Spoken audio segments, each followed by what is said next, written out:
Hey guys, it's Chris. From areas we can't reach easily to places that we choose not to explore all that much, join me as I reveal 8 of the least explored regions on Earth.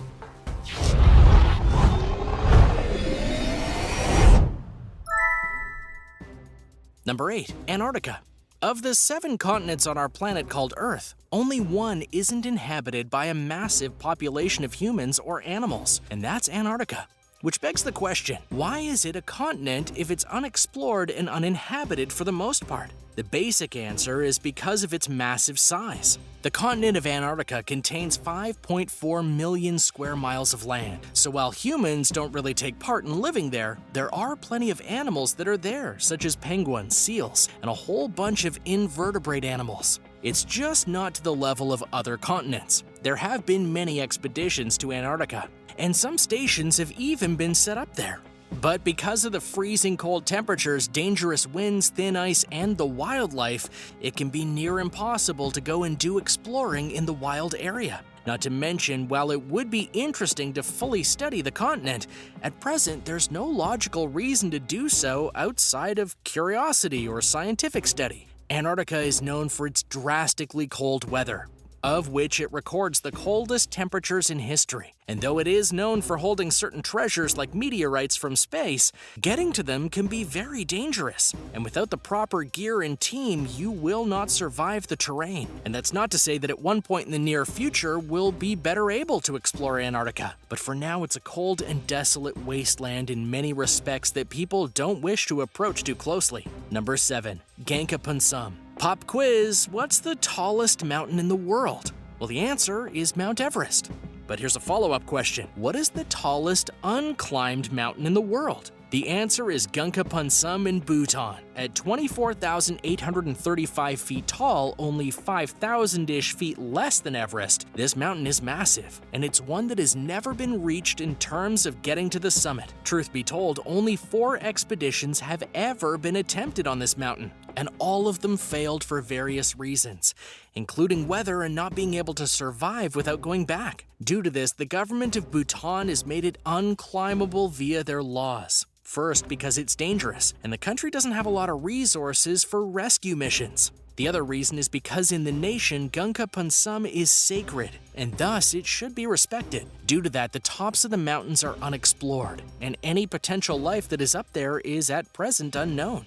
Number 6. Papua New Guinea. There are certain countries in the world that are havens for life in general, and due to their terrain are very hard to get to and thus explore. Papua New Guinea is one of the countries that fits this mold to a T. In fact, it's actually labeled as one of the least explored countries in the world today. And why's that? Well, because there are only 2 real ways to get into Papua New Guinea. One is by plane, where you'll be flown to very specific areas where you can then venture off. And the other is by walking and climbing, which can be problematic if you're aiming to do long-term exploring. Still, scientists, biologists, and more go all over New Guinea when they can. And when they do, they always find something new. The diversity of plants and animals in Papua New Guinea are likened to places like Madagascar. This is truly a place where life thrives, and because of that, it's a hotspot for those who want to explore. And now for number 5, but first, be sure to subscribe if you haven't already. Number 5. Tsingy de Bamaraha National Park.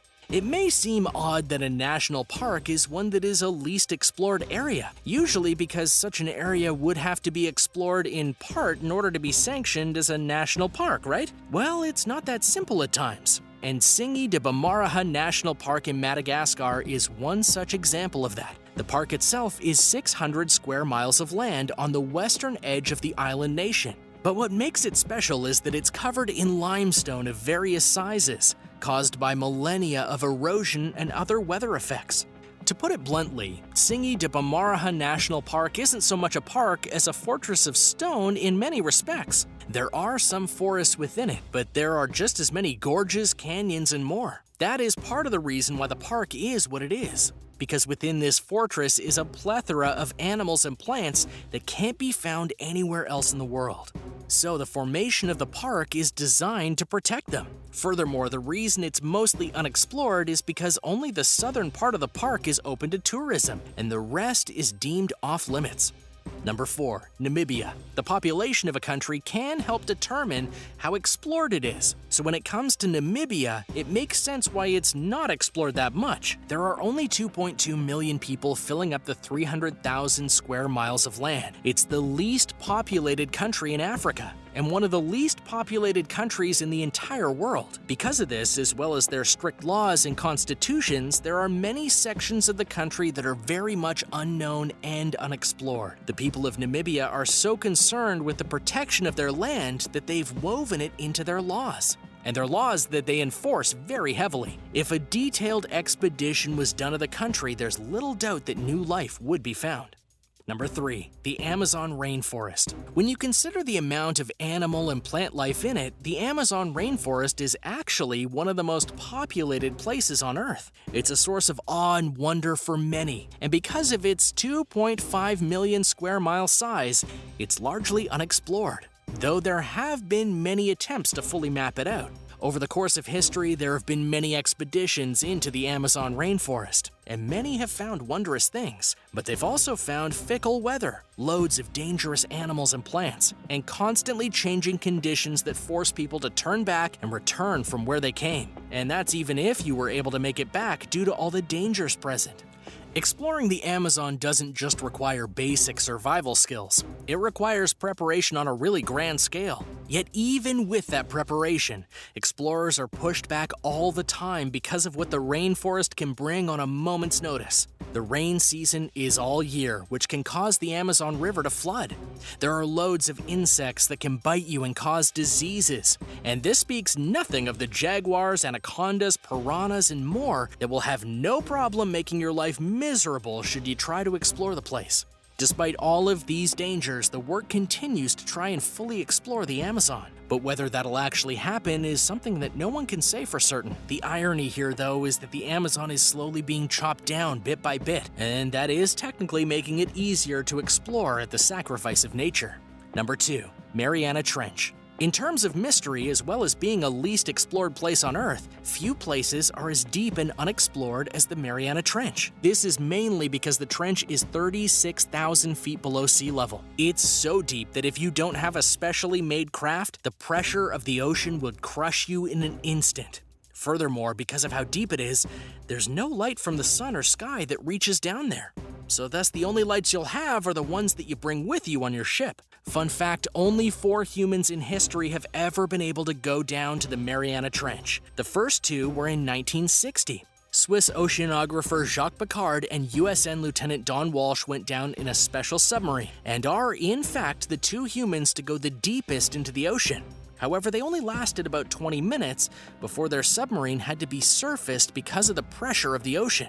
The other came 52 years later in the form of the one and only James Cameron, who went down in a single-man pod and stayed there for quite some time before surfacing back up. Then in 2019, American Victor Vescovo took a sub and actually hit the very bottom of the trench and stayed there for 4 hours. While their accomplishments are noteworthy in every way, it goes to show that while they've been to the bottom of the trench or even close to it, they don't really know everything that's down there. Until we get a craft down there that can be there for an extended period of time, there's no way of knowing all that resides within the Mariana Trench. What's more, there are some who believe that there are places nearby that are even deeper than the trench, though this has not been definitively proven.